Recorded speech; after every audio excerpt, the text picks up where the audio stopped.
तो उन्होंने मुझे बताया कि तेरी साढ़े साथी चल रही है, इसलिए तुझे इतना स्ट्रगल करना पड़ रहा है, तू अपने करियर में भी इसलिए वापस नहीं जा पा रहा है। तो घर में परेशानियाँ भी थी, तो मैंने उसके लिए मैं शनिदेव के बारे में सर्च कर रहा था, लिखा है। तो वो मुझे लेकर गए शमशान में। जब हम शमशान में गए, तो उन्होंने अपनी विधि से वहाँ पर एक सुरक्षा घेरा बनाया। तो एक घेरे में मुझे बैठाया, दूसरे घेरे में वो स्वयं। मगर थोड़ी देर बाद मैं देखता हूँ कि जो मेरे साथ थे, वो वहाँ पर नहीं है। अच्छा।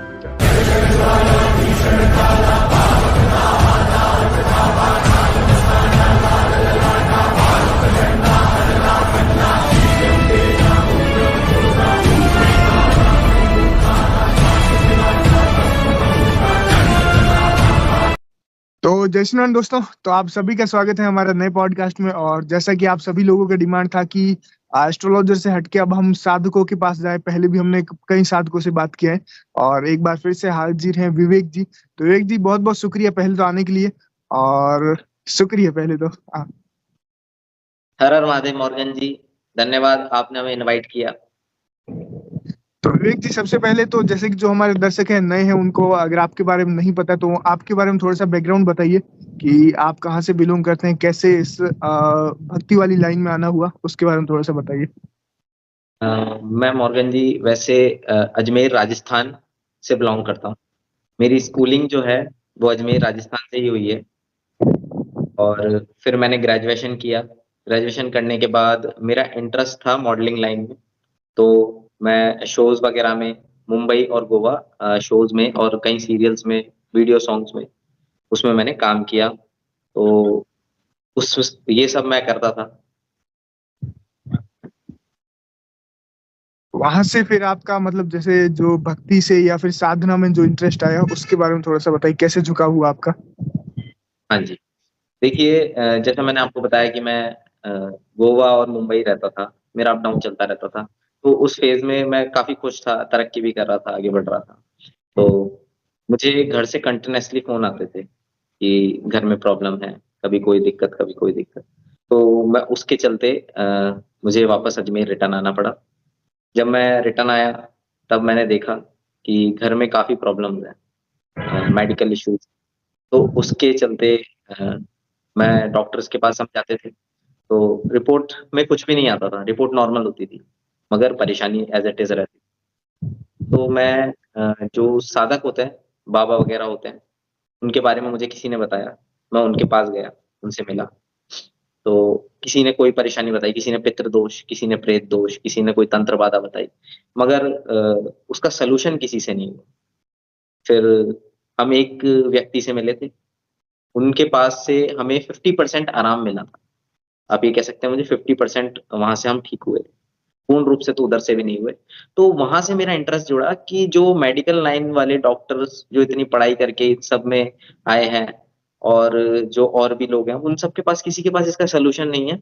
और एक जो साधक है, उन्होंने हमें 50% तक आराम दे दिया इसमें, बीमारी में। तो मेरा इंटरेस्ट इस लाइन में जब से बढ़ गया था। मैं चाहता था कि मैं कुछ एक्सपीरियंस करूँ, ये कैसे होता है इसकी तह तक जाऊँ, ये मेरा मकसद था, इसलिए। तो उसके बारे में बताइए, जैसे कि आपने कहा कि जब प्रॉब्लम्स आपको दिखी उसका सॉल्यूशन 50% तक मिल गया, तो कैसे फिर हुँ, आपका हुँ। इस लाइन में आना हुआ, मतलब कैसे सीखा आपने और कहाँ से सीखा, इसके बारे में थोड़ा सा अगर आपके अनुभव ठीक वगैरह है। बताएं। हाँ जी, मैं बताता हूँ। देखिए, क्या मैंने बताया आपको 50% हमारी प्रॉब्लम सॉल्व हो गई थी, मगर परेशानियाँ फिर भी थी। अ, मेरे मेरे जो फादर हैं, मैं ब्राह्मण फैमिली से बिलॉन्ग करता हूँ, तो मेरे फादर हैं जो एस्ट्रोलॉजी जानते हैं। तो उन्होंने मुझे बताया कि तेरी साढ़े साती चल रही है, इसलिए तुझे इतना स्ट्रगल करना पड़ रहा है, तू अपने करियर में भी इसलिए वापस नहीं जा पा रहा है। तो घर में परेशानियाँ भी थी, तो मैंने उसके लिए मैं शनिदेव के बारे में सर्च करता था यूट्यूब पे। जब मैंने सर्च किया, तो मुझे एक साधक मिले जो शनिदेव के सेवक थे। तो उनसे मेरा मिलना हुआ, यूट्यूब के ज़रिए मैं जुड़ा उनसे और उनके जो स्थान था दिल्ली में, मैं नाम नहीं लेना चाहूँगा उनका, मैं उनसे वहाँ जाके मिला। तो वहाँ से घर तो ठीक नहीं हुआ, मगर मुझे भक्ति मिली उनसे। मुझे वहाँ से एक मंत्र मिला, जो मंत्र मैं आप सबको बता भी सकता हूँ। वो भगवान शंकर का पंचाक्षरी मंत्र था, ओम नमः शिवाय। मुझे वो वहाँ से मिला। मैंने वो जपना स्टार्ट किया। भगवान शंकर का नाम लेना स्टार्ट किया। तो उसके बाद मैंने करीब 6 महीने तक रेगुलर पूजा पाठ करे। मुझे कुछ खासा एक्सपीरियंस नहीं हुआ, जैसा मैं चाहता था। बस हाँ, मुझे वाइब्रेशंस हो जाते थे। मुझे बॉडी में झंझनाहट, सेंसेशंस महसूस होती थी। कई बार रोना आता था, मगर जिस तरह से मैं चाहता था, उस तरह के एक्सपीरियंस मुझे नहीं हो रहे थे। तो उसके बाद मैंने अघोर पंथ से भी साधना करने चाहिए। अघोर पंथ से भी मैंने साधना की। उसके बाद मैं तंत्र विद्या में भी गया, मगर मुझे वहाँ से कुछ ऐसी घटनाएँ हुई कि मुझे समझ आ गया कि सात्विक मंत्र जप से ही सब कुछ प्राप्त हो सकता है, उसके अलावा कुछ नहीं। क्या बात है। तो जितने भी दर्शक हैं, मेरे ख्याल से जो भी कुछ इन्होंने बताया, जैसे कि मेडिकल लाइन वो चीजें नहीं पता लगा पाती कई बार, जो कि आध्यात्म से जुड़े लोग पता लगा लेते हैं या फिर उसको ठीक भी कर देते हैं। हमारा जो वैदिक नॉलेज है वो इसी के बल पे हजारों सालों से चला आ रहा है, और आज भी लोग उसमें जुड़े हुए हैं। और उदाहरण आपके सामने है। कई सारे साधक आज भी हैं जो अलग अलग, चाहे भैरव जी की साधना कहो या फिर भगवान से माता की साधना भी करते हैं लोग अलग अलग। तो तो आप थोड़ा तंत्र की घटना के बारे में बताइए, जो अभी आपने डिस्क्राइब किया था, उसको अगर हमारे दर्शकों के लिए थोड़ा सा डिटेल में एक्सप्लेन करें।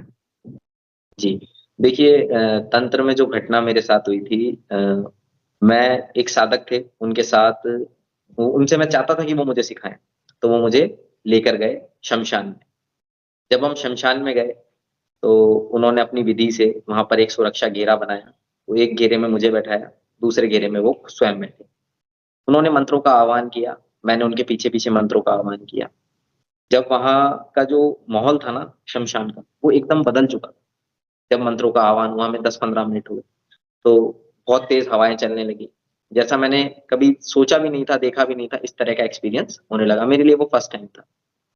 तो घबराहट तो बहुत थी, मगर मुझे भरोसा था कि मेरे साथ कोई है जो इसके बारे में जानता है।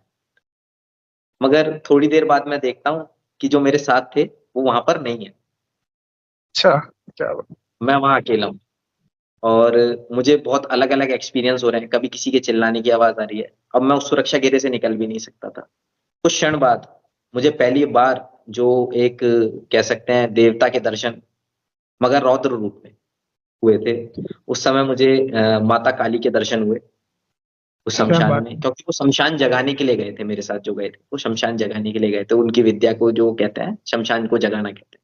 तो वहाँ अच्छा, माता काली का स्वरूप, बहुत विकराल स्वरूप, जिनके हाथ में खड़ग और खप्पर, गले में नरमुंड माला थी। वो क्या बात स्वरूप है। विकराल, क्रोध रूप में मेरे सामने था।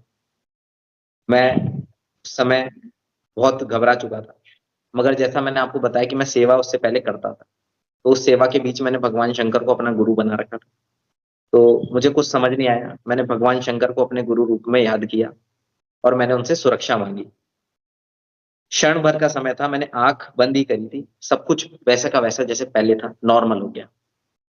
उस एक्सपीरियंस के बाद मैं समझ गया कि तंत्र से या किसी और विद्या से सेवा करना, पूजा करना या किसी देवी-देवता को प्रसन्न करना या उनको उठाना, वो गलत है।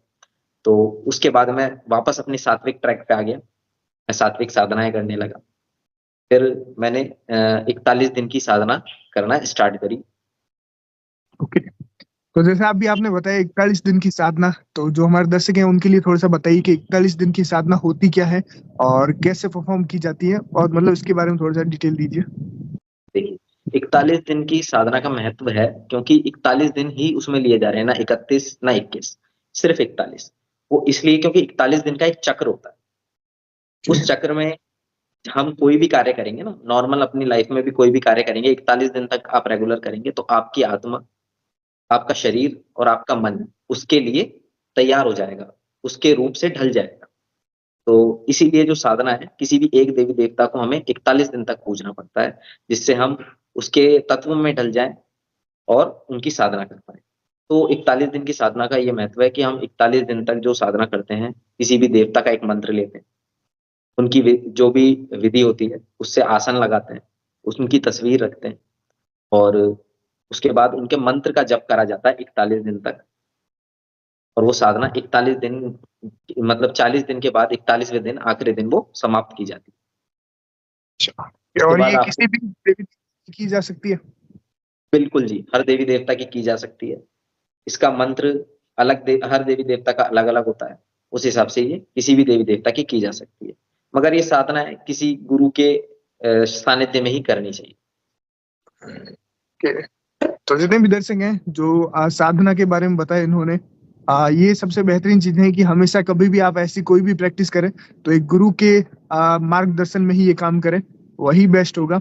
एक चीज और, जैसे अभी आपने पहले बताया तंत्र में और जो सात्विक साधना है, तो इसके बारे में डिफरेंस आप क्या देखते हैं? मतलब नॉर्मली मैंने भी देखा है कई पॉडकास्ट वगैरह में लोग बात करते हैं कि जो तंत्र होता है वो थोड़ा सा नेगेटिव पॉइंट ऑफ व्यू से देखते हैं लोग, और जो सात्विक साधना होता है, तो इसके बारे में थोड़ा सा डिटेल में बताइए कि दोनों के बीच में डिफरेंस क्या होता है और लोगों को कौन सी करनी चाहिए। देखिए, वैसे लोगों को सात्विक करनी चाहिए, क्योंकि हम गृहस्थ हैं। गृहस्थ आदमी के लिए जो तंत्र है वो नहीं बना है। तंत्र वैसे बहुत अच्छी विद्या है, इसको लोगों ने खराब कर रखा है। गलत में अधिकतर तंत्र जो होता है वो गलत में ही किया जाता है। 95%, 5% ऐसे साधक हैं जो तंत्र से भी अच्छा करते हैं। अब जो हम हैं, गृहस्थ हैं, आम जन है, वो सात्विक साधनाएं करेंगे तो उनके लिए अच्छा रहेगा। तंत्र विद्या से क्या होता है, कई बार आप उस विद्याओं से नेगेटिव तत्व को अपने साथ लगा लेते हैं, क्योंकि उनके मंत्र कुछ इस तरह के होते हैं कि वो देवी देवताओं को उनकी प्रसन्नता के, जैसे हमारी जो हमने बताई 41 दिन की साधना होती है, जो तंत्र में साधनाएं होती हैं वो 3 दिन की होती है, 7 दिन की होती है, इस तरह से साधना। अब आप इतनी जल्दी देवता को प्रसन्न कैसे कर सकते हैं? वो ऐसा होता है कि उनको मजबूरन बुलाना पड़ता है, जैसे उनको कसम दी जाती है, उनको उनको आन दी जाती है, उनको भोग दिया जाता है, बलि दी जाती है, तब जाके उनकी साधना संपन्न। सात्विकता में ऐसा कुछ भी नहीं किया जाता। देवता का मन जीता जाता है, अपना मन उनको समर्पित किया जाता है, उसके बाद आपको देवता की तरंग प्राप्त होती है। क्या बात है। तो जितने भी दर्शक हैं, मेरे ख्याल से इस चीज को आपने इजीली समझा होगा कि तंत्र के बीच में और जो सात्विक साधना होती है उसके बीच में क्या डिफरेंस है और कौन सी आपको करना चाहिए। इसी से अगला क्वेश्चन भी है, जो नॉर्मल इंसान है, जैसे आपने जो भी आपका खुद का कहानी बताया, आप पहले से साधना कर रहे थे, भक्ति कर रहे थे, उससे जुड़े हुए थे, पर जो नए लोग हैं जो अभी से शुरू करना चाहते हैं, क्या वो 41 दिन की साधना और इसमें आ सकते हैं? बिल्कुल जी, 41 दिन की साधना कर कोई भी आमजन कर सकता है, सात्विक 41 दिन की साधना। मगर उनको बस इस चीज का ध्यान रखना चाहिए, जो भी ये साधना करें किसी गुरु के मार्गदर्शन में करें, वो जैसे बताएं, जिस विधि से बताएं उसी विधि विधान से वो साधना करें, और जो प्रॉपर मंत्र है उसी से साधना अब एक चीज और, जैसे कि आपने अपना थोड़ा पास्ट लाइफ के बारे में बताया, जब आप मॉडलिंग कर रहे थे या फिर सोच या दूसरा कोई काम कर रहे थे और फिर आप भक्ति मार्ग में आ गए, आप साधना करने लगे, आपको माँ के दर्शन भी हुए, तो इन दोनों के बीच में आप खुद में क्या डिफरेंस देखते हैं? क्या कुछ बदलाव आप में आए इस दौरान, और अभी आप खुद को कैसे देखते हैं? इस चीज को भी थोड़ा सा बताएं। देखिए, मैं बहुत सरल हो गया। मैं सरल शब्दों में बताऊं तो मुझे समझ आ गया कि इस संसार में, इस माया से कुछ प्राप्त नहीं होगा।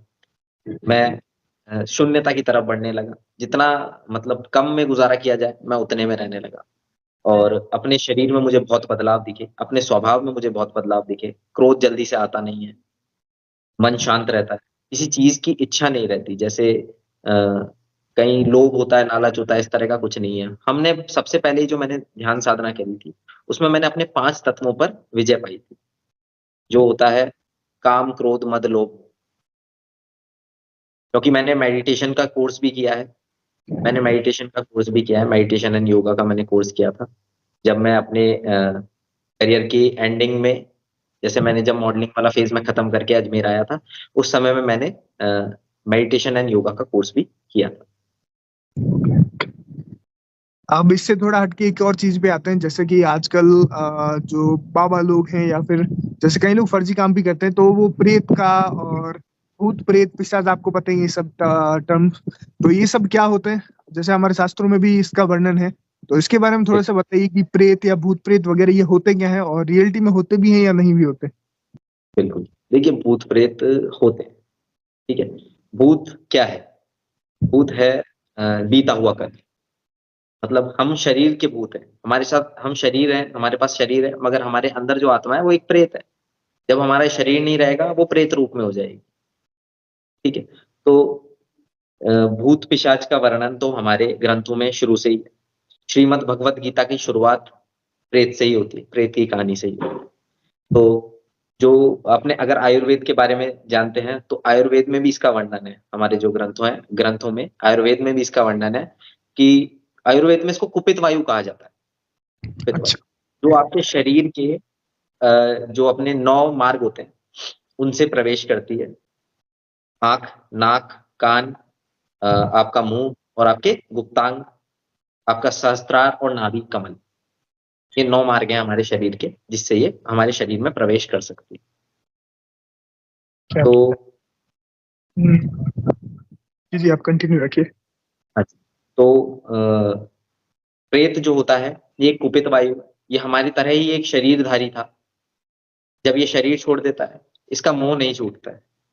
जो मैंने आपको 5 तत्व बताए, काम, क्रोध, मद, लोभ, मोह, ये इन तत्वों को नहीं छोड़ पाता। जीते जी भी ये इसी में विलीन था, मरने के बाद भी उससे ये तत्व नहीं छूटते। तो वो इसी तत्व के वशीभूत इंसानी शरीरों में प्रवेश करता है खुद से। बाकी का काम तांत्रिक कर देते हैं जी। तांत्रिक क्या करते हैं, किसी भी आत्मा को, भूत प्रेत को पकड़ के, जो अकाल मृत्यु गया हो, जिसके जो इन काम, क्रोध, मद, लोभ, मोह की वजह से मुक्ति नहीं पा पाया है, उसको तांत्रिक पकड़ते हैं। और आप और मेरे जैसे ही लोग उनके पास जाते हैं और बोलते हैं मेरी इससे दुश्मनी है, मेरी उस मुझे उससे बदला लेना है। वो उसी के कारण उसके ऊपर तंत्र क्रिया कर देते हैं और फिर उनके शरीर में प्रेत होता है। तो प्रेत बाधा इसी तरह से की जाती है, तंत्र विद्या से लोग बेचते हैं। और दूसरा, ये प्रेत जो काम तत्व से, क्रोध तत्व से विलीन होता है, मलिन होता है, वो आपके शरीरों में अपने आप भी प्रवेश लेता है। हम्म।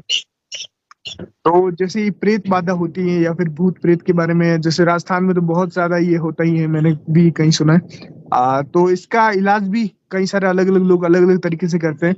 अगर आप इसके बारे में जानते हैं, जैसे कई लोग प्रेत बाधा से ग्रसित हो जाते हैं, तो उसमें पहले तो इफेक्ट क्या दिखाई देते हैं? मान लीजिए कोई शख्स है या मुझ में अगर प्रेत आ जाता है तो क्या कुछ इफेक्ट देता है, और इससे छुटकारा पाने का भी क्या कुछ रास्ता होता है? देखिए, प्रेत है ना, सबसे पहले आपका मन पकड़ता है, आपका चित्त पकड़ता है। वो आपके शरीर में जो भी स्वभाव होगा, जैसे आपको क्रोध आता है, तो आपके क्रोध तत्व को बढ़ा देगा। आपको काम के विचार आते हैं, तो आपके काम तत्व को बढ़ा देगा। क्रोध आता है, क्रोध तो मैंने बता दिया आपको। क्रोध, मद, लोभ, आपके शरीर में जो भी आपके अग्नि तत्व होते हैं, उनको बढ़ाता है। आपके ओके। अग्नि तत्व को बढ़ा देगा और आपके शरीर को तोड़ के रखेगा। आपको शरीर में दर्द होने लगेगा। जैसे कमर में दर्द रहना स्टार्ट हो जाता है, हाथ पैरों में दर्द रहना स्टार्ट हो जाता है। आप डॉक्टर से इलाज लेते हैं, फिर भी ठीक नहीं होता है। घर में बदबू आने लग जाती है, असह असामान्य, जैसे आपको लगेगा कि हमारे घर में ऐसी स्मेल कैसे आ रही है। और उसके अलावा जैसे सर का दुखना, गर्दन के पिछले हिस्से में दर्द रहना, कमर में दर्द रहना, ये सब प्रेत के लक्षण होते हैं। जिसके शरीर में प्रेत होता है, उसको सबसे ज्यादा जो है, महिला प्रेत अगर पुरुष के शरीर में होगी तो उसको काम के विचार आएंगे, उसको गलत रूप से कोई महिला दिखेगी। और किसी महिला पे पुरुष प्रेत होगा तो उसको भी यही होगा, काम के विचार आएंगे और उनको गलत रूप से पुरुष दिखेगा, जो सोते समय उनको दिख सकता है या उससे पहले भी दिख सकता है। हम्म। और इसको अगर माना जाए, इसके छुटकारा पाने का या फिर एक तरह से इसके उपाय क्या हो सकते हैं, कैसे इससे मुक्ति पाई जा सकती है? जैसे मैं आपको एक उदाहरण देता हूँ, हमारे यहाँ पे ही, मेरी नजर में ही एक जगह पे मैंने देखा है, वहां पे प्रॉब्लम है। जैसे आपने जो लक्षण बताए वहां पे दिख रहे हैं, घर पे हाँ बदबू जी। आना या फिर ऐसी जीव भी मरना, कुछ जैसे पक्षी वक्षी मरना, ऐसी घटनाएं मैंने देखी है। तो अगर उनका बिल्कुल। मानना है कि उनको क्या उपाय बताया जाए या फिर कैसे वो रिलीफ पा सकते हैं, तो उसके बारे में अगर आप छोटा सा कुछ बता सके। देखिए, सबसे पहली जो चीज है ना, वो आपको करना पड़ेगा कि अपने किसी भी ईष्ट की सेवा, जिस भी आप देवी देवता को मानते हैं, उसकी पूजा सेवा आपको स्टार्ट कर देनी पड़ेगी। जैसे आप बजरंग बली को मानते हैं, सोचिए, तो आप बजरंग बली की सेवा स्टार्ट कर देंगे। ठीक है। और सबसे ज्यादा जो उनको करना चाहिए वो होता है मंत्र जप। जिसके भी शरीर में नकारात्मकता है, उसको सबसे ज्यादा मंत्र जप करना चाहिए। जैसे ओम नमः शिवाय, ओम का पंचाक्षर मंत्र का जाप कर सकते हैं आप, क्योंकि इसकी महिमा ही अलग है।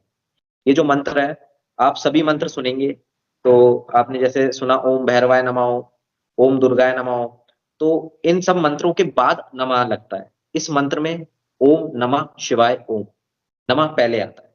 तो इस मंत्र की महिमा अलग है, ये भगवान शंकर का पंचाक्षर मंत्र है।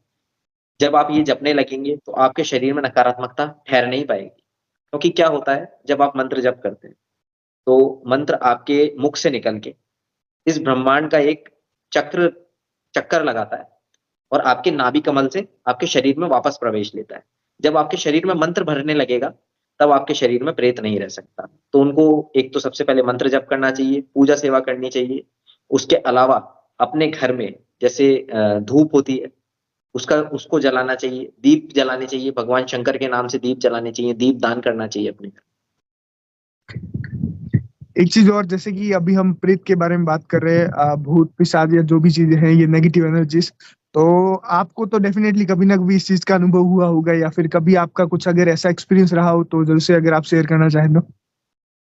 देखिए, हमारा काम ही इससे रिलेटेड है, तो मुझे इनके एक्सपीरियंस होते रहते हैं।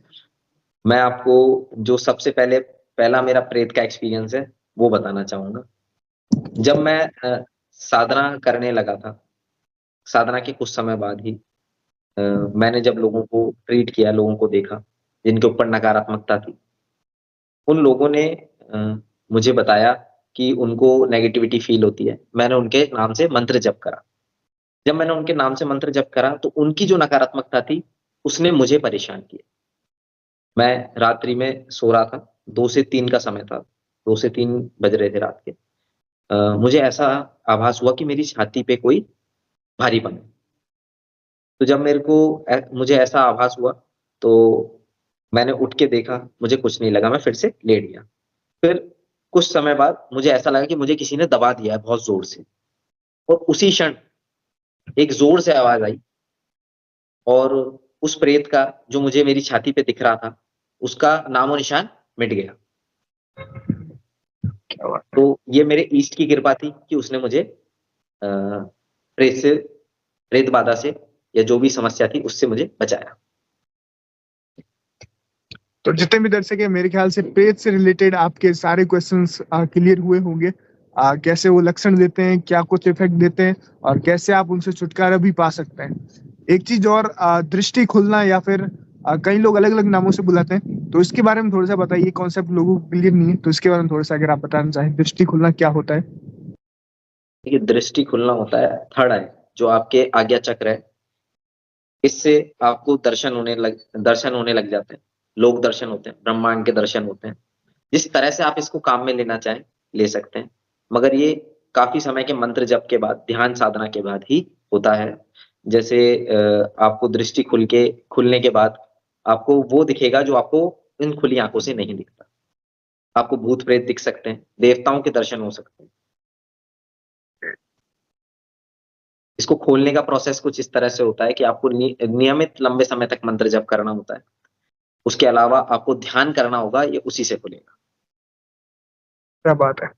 तो जो थर्ड आई का, कई लोग मैंने देखा है यूट्यूब पे भी और सोशल मीडिया पे बताते रहते हैं, थर्ड आई ऐसे एक्टिवेट करते हैं या फिर ये कुछ होता है। तो मेनली उसका इफेक्ट यही होता है कि आप जो नॉर्मल आंखों से नहीं देख पाते, उस चीजों की भी आप अनुभव कर हुँ, सकते हैं।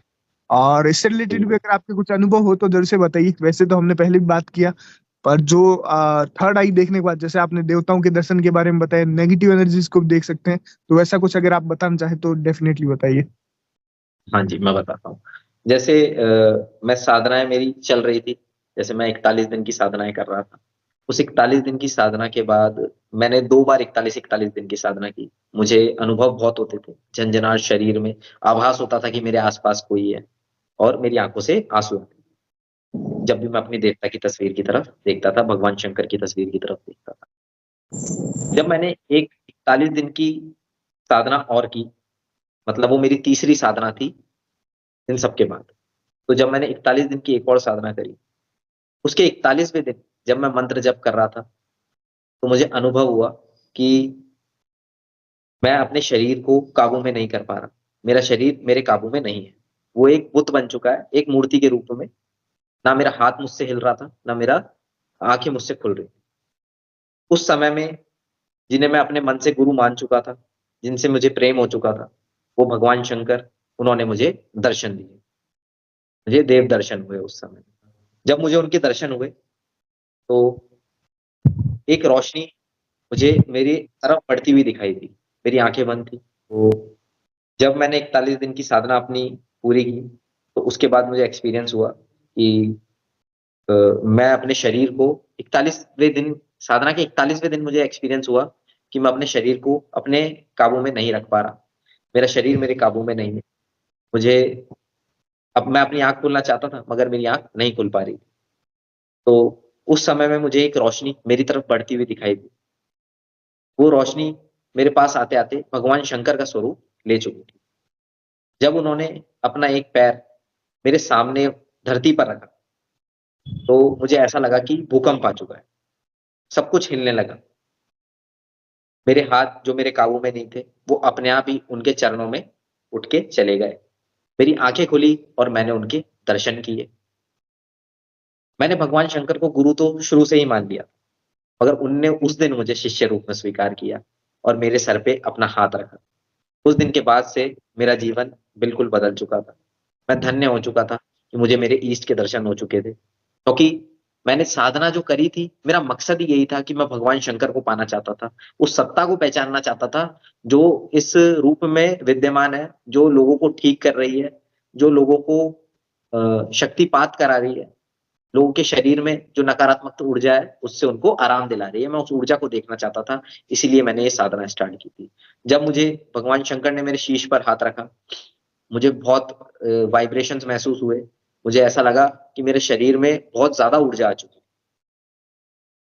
उसके पश्चात अगले दिन से ही मुझे अजीब-अजीब सी चीज़ें मेरे साथ होने लगी। जैसे मैं किसी भी व्यक्ति को देखता था, मुझे उसके पीछे ट्रायंगल, स्क्वायर, राउंड ऐसे अलग-अलग चीज़ें दिखाई देने लगी। तो मुझे 1-2 दिन तो लगा कि मैं पागल हो चुका हूँ, मैं अपने बस में नहीं हूँ। मगर फिर मैं ध्यान में बैठा, मैंने अपने ईष्ट भगवान शंकर, जिनको मैं गुरु रूप में मानता हूँ, उनसे मैंने प्रार्थना करी, पूछा कि मेरे साथ ऐसा क्यों होता है?